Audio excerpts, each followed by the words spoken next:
Well, as for the coefficient of x squared in this expansion, now we don't have to expand the whole thing. Okay, we can just think, how can we get x squared? So one way would be to get minus x squared here and then look at the constant term from the bracket on the right. But the only way I would get my constant term would be a 1 from this one when I do 1 to the power of 6. That is it. And then over here it would be 1 again, but I'm minusing it. So I'm going to get x squared, but I'm going to get 1 minus 1. This actually is not going to contribute an x squared term. I can ignore it.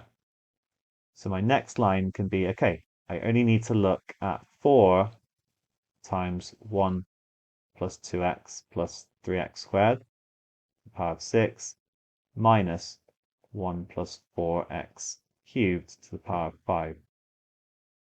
If I just focus on this one for a minute, and I start expanding it, I'd get 1 to the power of 5 with just 1.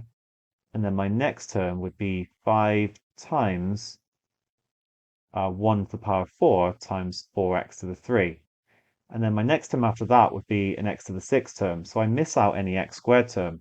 There's no way that this can contribute. So actually, I only need to focus on this expansion here and getting an x squared term. So let's write it as 4, and then consider 1 plus 2x as like a single term, plus 3x squared to the power of 6. So this is my a and this is my b essentially.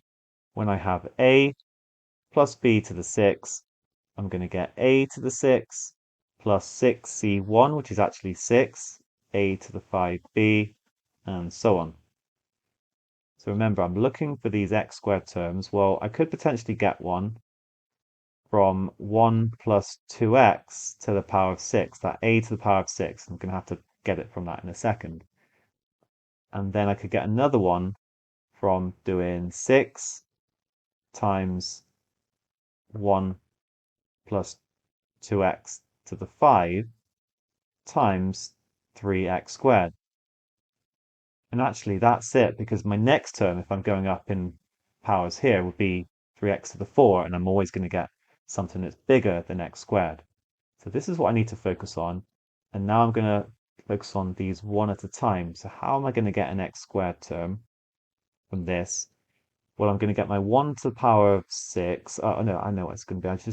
It's just going to be the term in x squared will be 6c2 times 1 to the power of 4 times 2x squared. That's how I'll get an x squared term from that one. And then I need actually just the constant term from this one, because then I'm timesing it by 3x squared, so 1. So that will give me 4. Okay, I need to work out 6c2. That's 6 factorial over 4 factorial 2 factorial, which is 6 times 5 times 4 factorial, which cancels, then divide by 2, going to get 15. So 4 times 15 times 4x squared. And then over here, it's going to be 18x squared, and that's it, because I don't get a contribution from there. Which will give me 4 times, that's 60, that's 18, 4 times 78 x squared. I just need to figure that out. 4 times 70 is 280, and 4 times 8 is 32. So ignore the x squared, because remember we're asked for the coefficient. The coefficient is going to, in for x squared, is going to be 280 plus 32, which is 312. So pretty involved, but we're there. Answer is G. Well done.